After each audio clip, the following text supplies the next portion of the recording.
Ciao l'ami. Eh bien, nouvelle vidéo, donc nouvelle découverte. Cette fois, c'est le Yukon, la vie sauvage, les chercheurs d'or, les grands espaces, Whitehorse, Dawson City, j'en passe. Mais tout de suite, on commence par le début. Et le début, c'est à Watson Lake.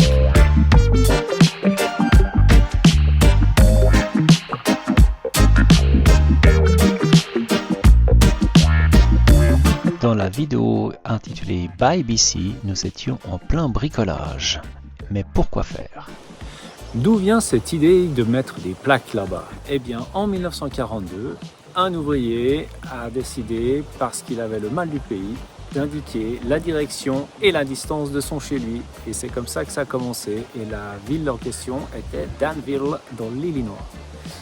Ensuite, ça a fait un petit peu boule de neige. Cet endroit juste incroyable où tous les voyageurs viennent déposer leurs plaques. Reste à trouver l'endroit idéal pour poser la nôtre.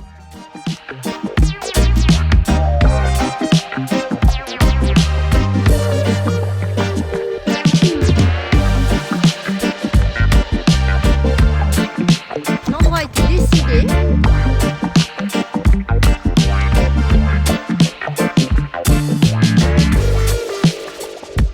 Donc le Yukon, c'est aussi la wildlife. On a vu plusieurs animaux, surtout en roulant. Donc là, un petit chien de prairie. Il faut imaginer qu'on a fait beaucoup de kilomètres. Donc tout à coup, un ours qui passe donc devant le camion. On l'observe. C'était trop beau. Et là, une maman ours avec ses 3 petits. Et là, ça a été un moment magique. Il était 10h du matin. On s'arrête, on a pris le temps de l'observer. Là, elle est au bord de la route en train de manger de l'herbe. Et ces 3 oursons qui, dès qu'on est arrivé, sont montés dans l'arbre. Et ils étaient un petit peu, je pense, en peur mais sans tranquillement. Ils sont restés, ils sont montés, descendus, cachés. Et nous, pendant une demi-heure, on les a regardés, pris en photo. C'était vraiment un moment magique. Je vous laisse apprécier ces 3 oursons dans l'arbre.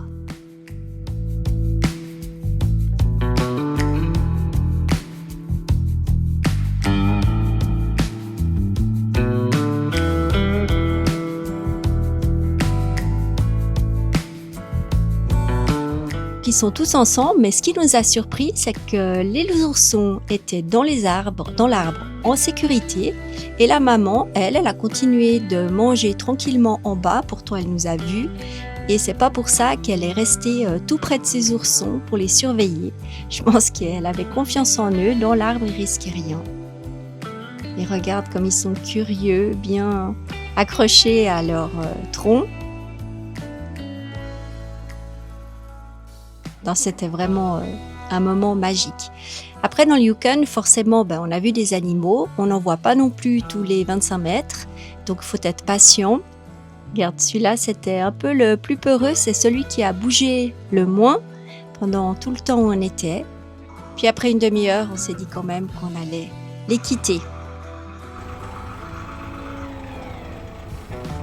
Alors, vous nous connaissez maintenant. On adore trouver des spots derrière chez personne, souvent au bord de l'eau. Et pour ça, on doit emprunter des sentiers forestiers. Pas toujours facile avec notre gros camion qui fait quand même 4 mètres de haut, de pouvoir aller facilement. Donc, il y a les branches qui craquent, le rétroviseur, des fois, il prend un peu mal. C'est quand même assez rare qu'on ait besoin de faire demi-tour. Et ça vaut vraiment la peine parce que tout ce qui a été Colombie-Britannique et Yukon, on a trouvé des spots incroyables au bord de l'eau, seul, sans bruit. Moi, j'ai été vraiment surprise par le nombre de fois où on a dormi dans un silence réparateur.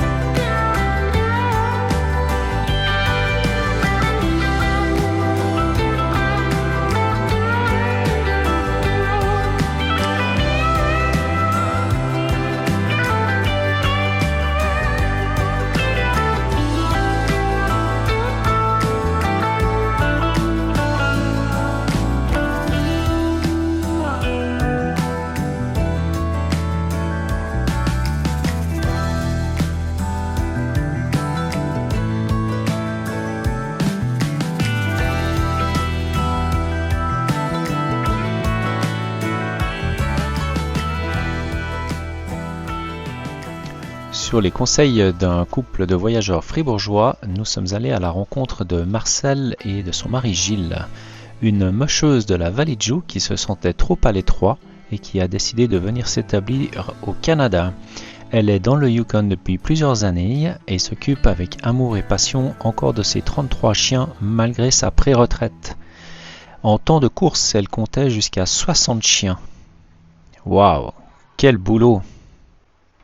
On dit de lui que c'est le plus petit désert du monde, mais en réalité, ce n'est pas un désert, c'est juste une accumulation de dunes de sable.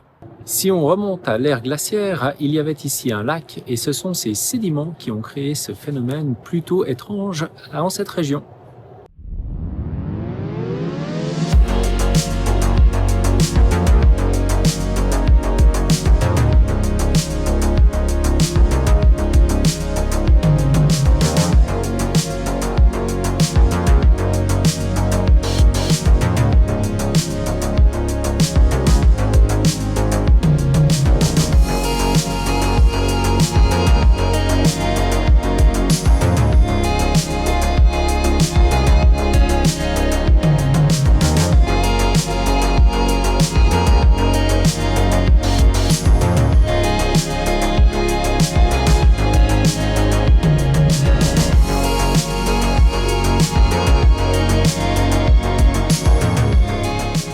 D'où vient le nom Carcross? Eh bien, Caribou Crossing, dû aux migrations des caribous dans la région. Petite ville touristique très prisée pour sa gare, elle est un arrêt obligatoire entre Skagway et Whitehorse. Nous nous y trouvions le jour où il rendait hommage à un homme pas comme les autres. En effet, le mécanicien y avait travaillé 67 ans, dès l'âge de 21 ans et ce jusqu'à l'âge de 88 ans. Waouh! Si vous passez par Carcross, n'hésitez pas à aller prendre une glace au General Store. Elles sont excellentes.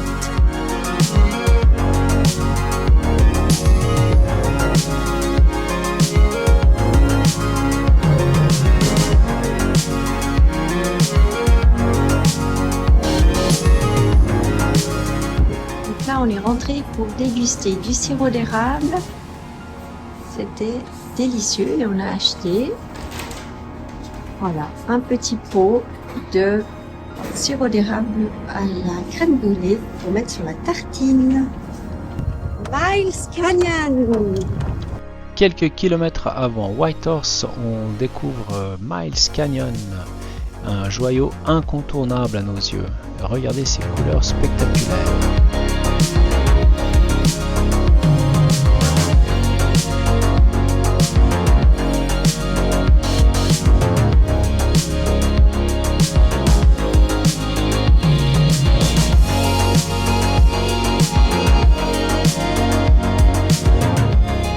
Whitehorse, qui est la capitale du Yukon.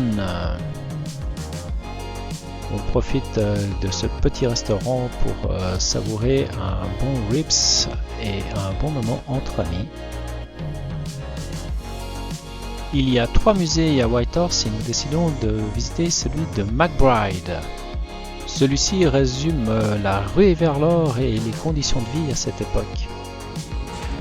Quelques affiches de films qui ont fait la gloire de la région. Le French Cancan était très actif.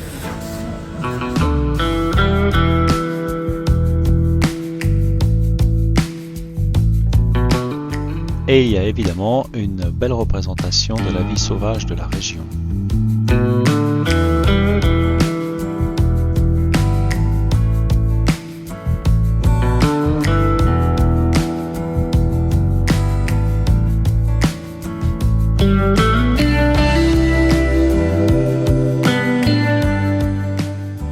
Bon là je crois qu'on peut dire que Myriam a eu la peau de l'ours.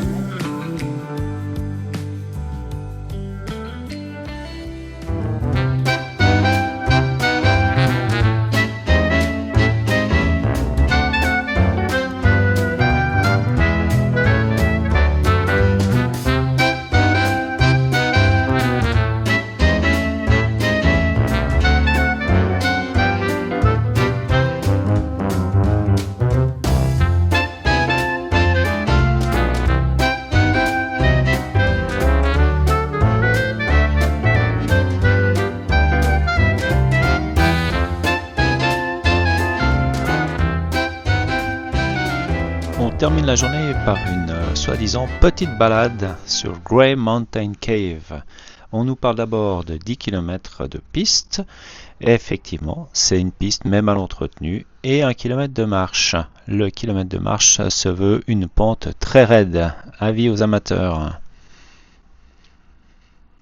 Faut dire que la vue depuis la cave est quand même assez magique.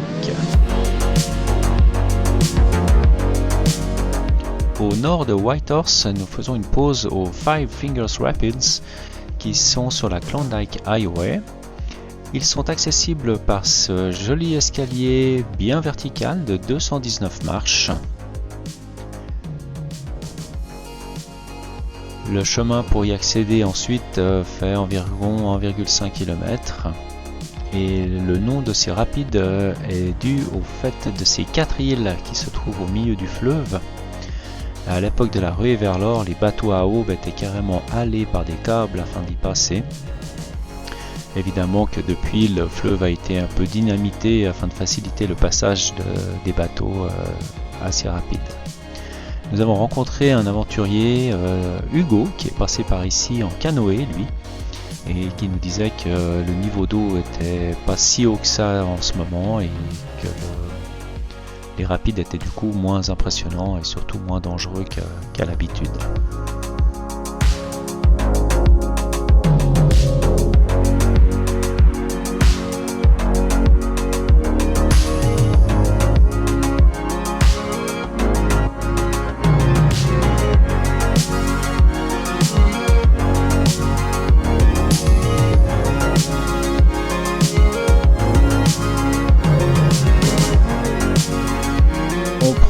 Silver Trail, une route minière qui nous amène à Mayo, un petit village de 400 âmes. Nous ne restons pas là, nous continuons la route en direction de Kino City. Son petit musée qui se tient dans un ancien saloon, le Kino City Mining Museum, parle de la vie des chercheurs d'argent. Et oui, Kino Hill en 1919 a été un bon filon pour l'argent.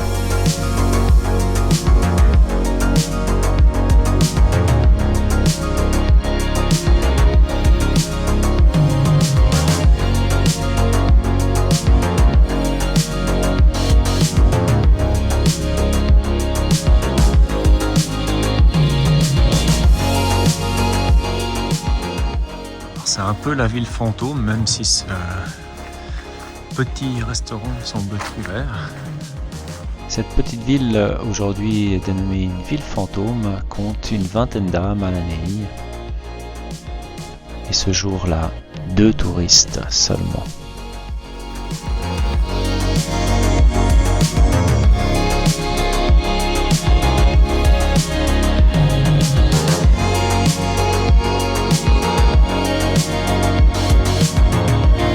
Et bien après Kino, il y a évidemment Dawson City. On passe devant l'entrée de la Dempster Highway, la fameuse Dempster qui mérite une vidéo à elle seule, donc on n'en parle pas cette fois. Allez, on zappe directement sur Dawson City et ses chercheurs d'or. On arrive à Dawson City par beau temps, mais regarde au milieu de cette image une jolie traînée de fumée. Elle a toute son importance pour la suite de notre périple.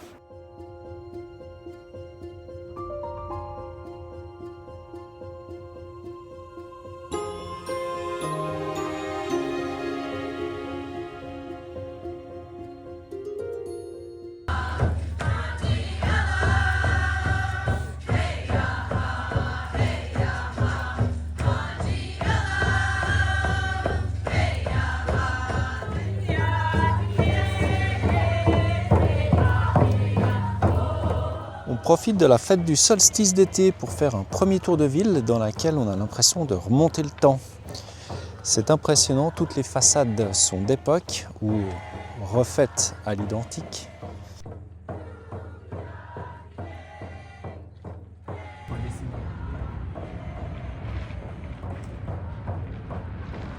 Les Kissing Buildings illustrent très bien le problème du dégel du permafrost. Les bâtiments actuels sont construits sur des pilotis et plus souvent sur des caissons de bois afin de les isoler du sol.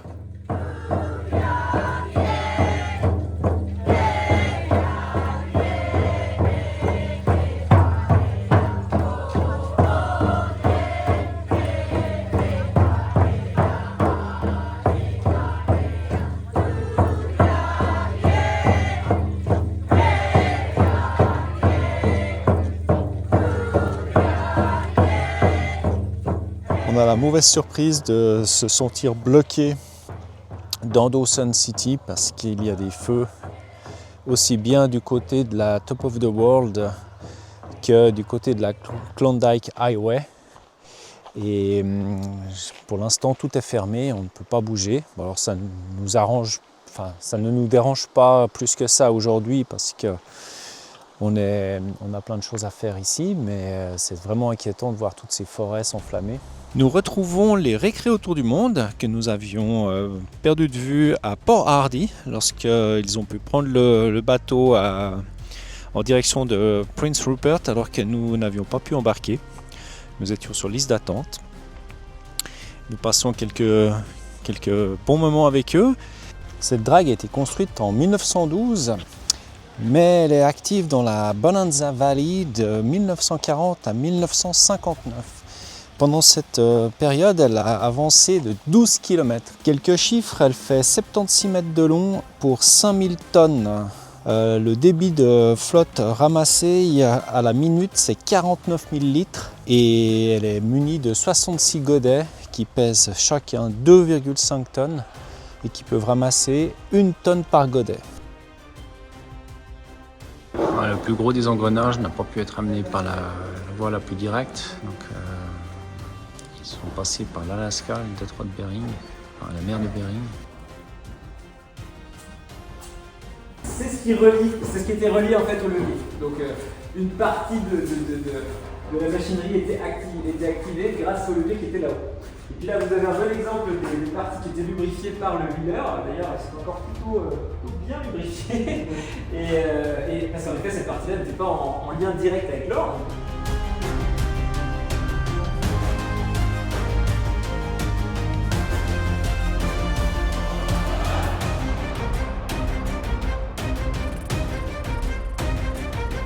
Voilà derrière moi la taille de l'évacuation de gravats en fait.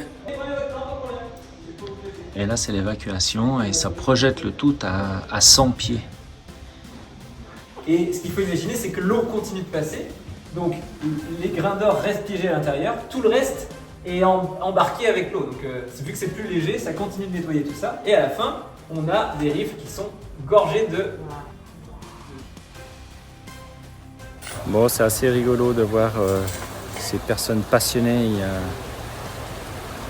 ou pleines d'espérance pour trouver un petit filon d'or. Tu comptes les grains de sable? Oui, c'est ça. Il y a des choses qui brillent, mais je crois que c'est pas fait. Après quelques heures de recherche, nous ça a été un bon moment de détente, mais rien de concluant au niveau de l'enrichissement, si ce n'est personnel. On se fait une petite photo souvenir de cette belle rencontre de Florian Johanna, Alexandra les crampons. Voilà les 3 véhicules mis côte à côte. Et voilà, c'est un nouvel au revoir qui s'annonce, vu que les récrés autour du monde ont la possibilité de reprendre la route en direction de Whitehorse. Ils seront escortés par un pilot car. Ciao! Bonne route!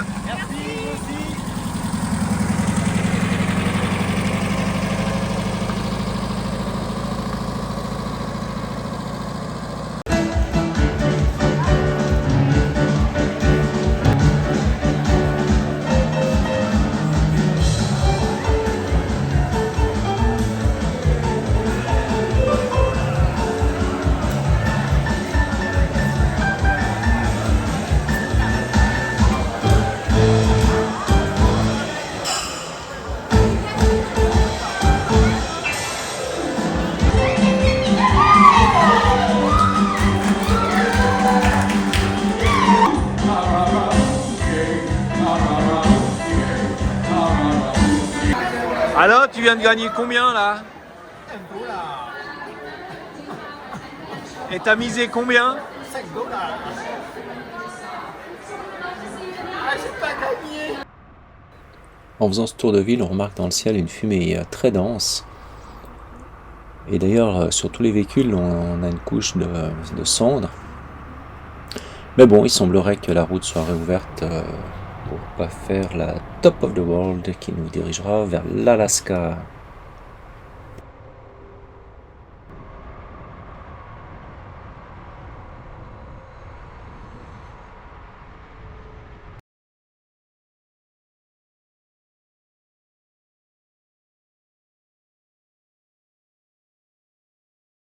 Lors de la visite de la ville, on a un 5e élément qui s'ajoute à notre groupe. Et cet élément, c'est Hugo l'aventurier. Hugo, tu vas nous expliquer ton périple parce qu'il est passionnant. J'ai 23 ans. Je suis parti au Canada là parce que ce voyage, ça fait 7 ans que j'en rêve. Donc l'histoire, en gros, c'est un peu comme tout le monde dès qu'on parle du Grand Nord. Hein. J'ai lu plein de livres, notamment Into the Wild, et c'est ça qui m'a donné envie de venir. Et donc le but du voyage, c'était de partir de Juneau, donc au sud de l'Alaska, de traverser le Yukon et d'aller jusqu'à Prudhoe Bay, donc au nord de l'Alaska, dans l'océan Arctique. Et tu as traversé le Yukon de quelle manière? Ah oui, alors le Yukon, je suis parti de Whitehorse. Enfin, je suis arrivé à Whitehorse en train. Et puis après, donc j'ai acheté mon canoë. Et il a pas encore de nom, donc ça peut porter malheur pour certains, mais je pense que pour l'instant, j'ai pas trouvé le nom adéquat. Mais bref, je suis parti de Whitehorse il y a 10 jours. Donc là, on est à Dawson City. Cet itinéraire, normalement, Whitehorse-Dawson, c'est à peu près 15 jours. Et moi, j'ai mis 9 jours. Ici, là, je me suis reposé hier. Parce que j'étais un peu dans cet objectif de performance. J'ai fait une journée à 122 km. Donc c'était pas mal. Parce que dans beaucoup de mes aventures, j'avais cette partie découverte, mais aussi performance physique. Et là, je me suis dit, ok, t'as quand même ça en toi. Donc fais-le jusqu'à Dawson. Mais après... calme-toi parce que tu vas rentrer trop vite chez toi et, et tu seras déçu. Donc voilà, là j'ai fait des journées à peu près 90, 100 ou 122 km et là je veux essayer de faire maximum 80, plutôt 70, histoire d'avoir le temps de me poser. J'ai mon trépied pour pouvoir faire des petites vidéos ou un film. Donc voilà, le but maintenant c'est vraiment toute cette partie alaskienne sur la rivière, c'est vraiment de profiter. Parce que justement, il y a une partie rivière, mais après, il y a une deuxième performance, on va dire. Oui, voilà, c'est ça. Ouais. Donc j'arrête la rivière au niveau de la jonction entre le fleuve Yukon et la Dalton Highway en Alaska. Donc à environ à peu près 1000 km d'ici. Là, j'ai fait à peu près 750 km. Là, j'ai encore 1000 km à faire. Et donc j'arrête à ce niveau-là et puis je fais du stop jusqu'à un petit village qui s'appelle Wiseman, dans les montagnes Brooks Range. Et puis après, l'objectif dans ces montagnes-là, c'est de partir en dehors des sentiers, parce qu'il y a pas de sentier là-bas. Complètement dans la nature sauvage, alaskienne, jusqu'à un petit village qui s'appelle Anaktuvuk Pass, qui est au milieu de nulle part et qui est peuplé, je crois, de seulement 200 ou 100 habitants. Je voudrais pas dire de bêtises, mais très peu d'habitants. Qui sont principalement des Premières Nations. Tu nous confirmeras ça à la fin du périple ou dans un livre peut-être. Voilà, ouais, c'est ça. Ouais. Je suis arrivé à Anaktuvuk. En fait, ils sont que 2. Non, il y a quand même de quoi. Il y a quand même un petit magasin après, donc je pourrais refaire des courses au cas où. Mais j'ai quand même ma canne à pêche et j'ai déjà réussi à pêcher du poisson, donc ça c'est pas mal. J'ai ce qu'il faut pour survivre, on va dire. Et donc après arriver à Anaktuvuk Pass, le but c'est de faire une boucle, pas de revenir à Wiseman, mais de rejoindre la route à nouveau. Et là faire du stop jusqu'à Prudhoe Bay, donc la fin de la route. Un peu des vacances sur la fin. Des vacances, ouais, voilà, du stop, ce sera super. Ce sera le temps de se reposer et puis de digérer un peu tout ça. Là, je pense mettre à peu près 2 mois et demi, 3 mois total en comptant ce que j'ai déjà fait. Donc voilà, la fin pour aller jusqu'à Prudhoe Bay et puis après rentrer avant de prendre l'avion, ce sera en stop, histoire d'avoir le temps de digérer tout ça et de se remettre un peu dans le monde du travail parce que moi malheureusement après je retourne au travail. Voilà, parce que toi, tu as un rythme aussi qui peut donner des idées à certains, c'est que tu bosses 2 ans. Ouais, bah là, rien n'est défini, mais en gros, j'essaie de faire ça. Je travaille 2 ans. Je suis pâtissier de base. Je travaille 2 ans, et puis après, je prends entre 6 mois et 1 an. Là, ça fera quand je reviendrai 9 mois de pause. Et je trouve que c'est un rythme assez sympa parce que j'aime beaucoup mon métier, donc ça permet de continuer à travailler dans des endroits magnifiques, des lieux d'exception, surtout en pâtisserie et en restauration. Et puis après, vu qu'on travaille beaucoup, pouvoir décompresser comme ça et puis découvrir le monde et découvrir plein de gens aussi. donc voilà, c'est un super projet. J'espère pouvoir aller au bout. Bah, je te le souhaite en tout cas, et en tout cas nous on est vraiment impressionnés par ton ambition d'aventurier aussi jeune en fait, parce que 23 ans et la tête sur les épaules pareil, bravo quoi. Merci beaucoup. Et puis bonne chance et bon courage. Merci beaucoup. En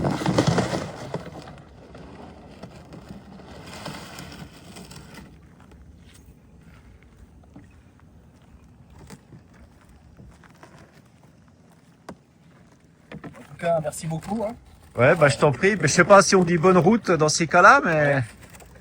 J'espère que ça va bien se passer. Ouais, bah surtout pour toi et puis bonne continuation, Hugo. Merci beaucoup. Allez, ciao. Ciao.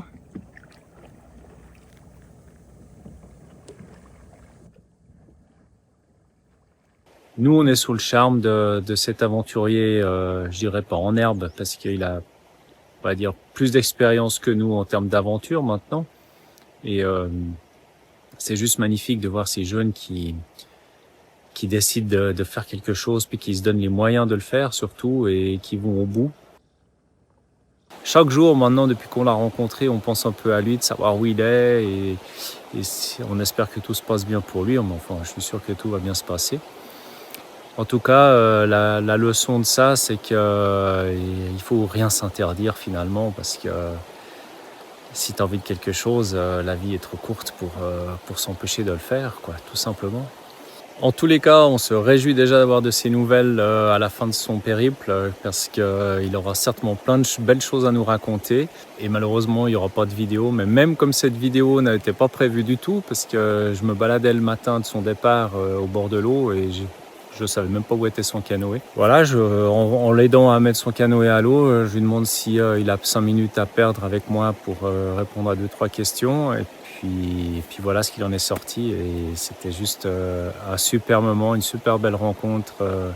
Et j'ai envie de te dire, Hugo, merci beaucoup. Merci beaucoup pour cette belle rencontre. Et quand on est un aventurier comme Hugo, on va au bout de l'aventure avec le Sawtooth Cocktail. C'est plutôt un verre d'alcool fort de type whisky dans lequel est trempé un orteil. Oui, t'as bien entendu, un orteil. Le but n'étant pas de l'avaler, car il te coûterait 2500 $, mais de toucher des lèvres ce bel orteil bien gluant. Bah. You ready? I'm ready, yes.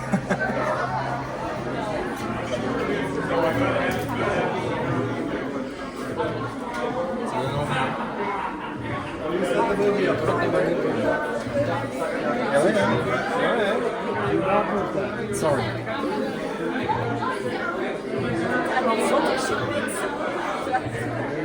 Yes, I'm ready. Very fast. Your lips must touch this.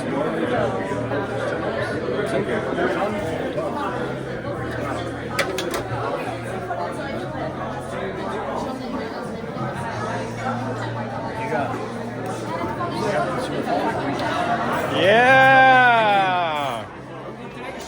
Congratulations!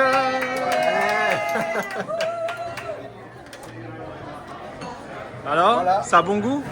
Non, c'est super fort. C'est super fort. Et là, l'orteil, il m'a montré l'orteil, on voyait encore l'ongle dessus, c'est pas ragoûtant. Hein.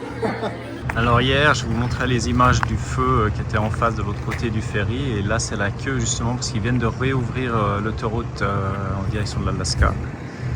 Et vu la taille de ce traversier, on peut imaginer que ça va durer pour embarquer tout le monde. On retrouve David, notre guide de la drague, afin de faire le tour de ville et des bâtiments dont il nous ouvre les portes, comme le saloon, la banque, la poste et même une maison close.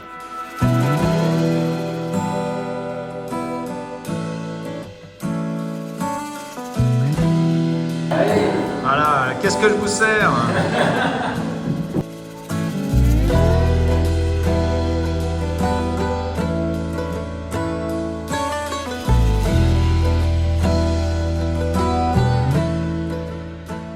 Que dire de ce Yukon? Terre sauvage. Terre sauvage.